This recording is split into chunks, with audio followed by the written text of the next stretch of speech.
В октябре 2012 года газета «Туан-Элар» отметила 10-летний юбилей. На праздничном вечере, который прошел в Доме дружбы народов Татарстана, коллектив редакции был отмечен благодарственным письмом мэра города Набережные Челны за усердный труд в деле приумножения национальной печати города. Также была поставлена задача перевести редакцию в Казань. Это обусловлено тем, что, будучи республиканской газетой, редакция оставалась на периферии всех значимых республиканских мероприятий, не имела должного статуса. С 2014 года газета «Туан-Элар» начинает издаваться в Казани, а в Набережных Челнах остается корреспондентский пункт. К сожалению, из-за переезда наши талантливые дружные коллеги, стоявшие у истоков создания газеты, были вынуждены искать другую работу. Деятельность корпункта была возложена на Мартынову Марию Михайловну, которая проработала здесь до 2016 года. В Казани был собран новый коллектив. Сегодня редакция состоит из 7 человек. Руководит коллективом заслуженный работник печати и массовых коммуникаций Республики Татарстан Людмила Даниловна Белоусова. На страницах газеты по-прежнему широко освещается жизнь кряшен, трудовая деятельность, образцы материальной и духовной культуры, обряды, традиции, отражается творчество деятелей культуры и искусств, отводится место важнейшим республиканским известиям и политическим событиям. Сегодня газета находится в гуще событий этнокультурной жизни республики. Коллектив тесно сотрудничает с Общественной организацией кряшен Татарстана, Ассамблеей народов Татарстана, Домом дружбы народов, Государственным фольклорным ансамблем кряшен Берменчек, Центром изучения истории и культуры кряшен и нагайбаков при Институте истории Академии наук Татарстана, освещает их мероприятия и принимает участие в их проектах.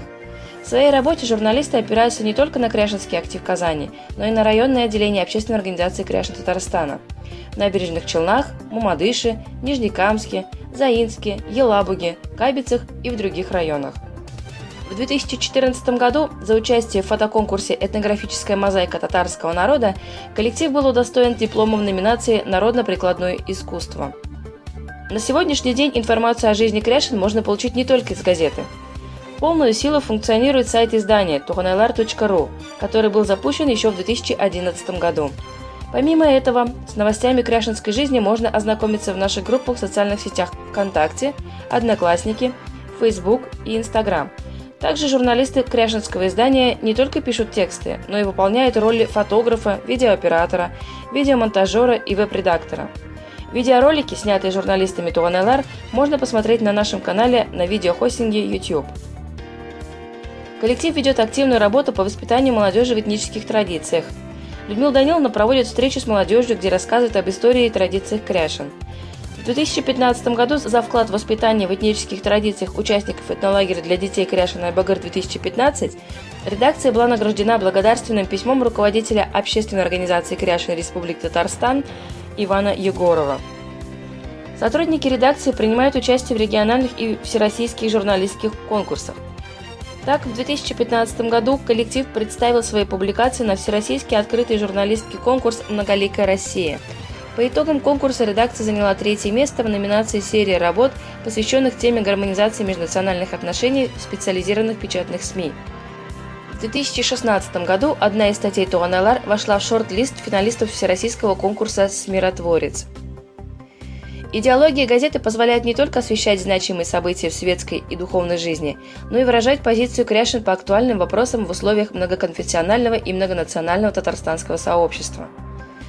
С 2015 года в газете появилась новая рубрика «Священник Ларвас», где наши журналисты берут интервью у кряшенских священников, задавая им актуальные вопросы о духовной жизни кряшен. В 2016 году появилась рубрика «Арова натурасызма», рассказывающая о самых актуальных новостях из уст признанных лидеров этнокультурного движения, а также представителей культуры и искусства. В газете Туан-Элар уделяется особое внимание историческим материалам. Регулярно публикуется статья о деятельности педагога, миссионера Николая Ивановича Ильминского, первого кряшенского священника Василия Васильевича Тимофеева, их последователей, о деятельности Казанской центральной крещено-татарской школы. Туан-Элар продолжает активное сотрудничество с кряшенами Челябинской области, Башкортостана, Удмуртии. Налаживаются контакты с сородичами из Красноярского края, Кировской и Самарской областей.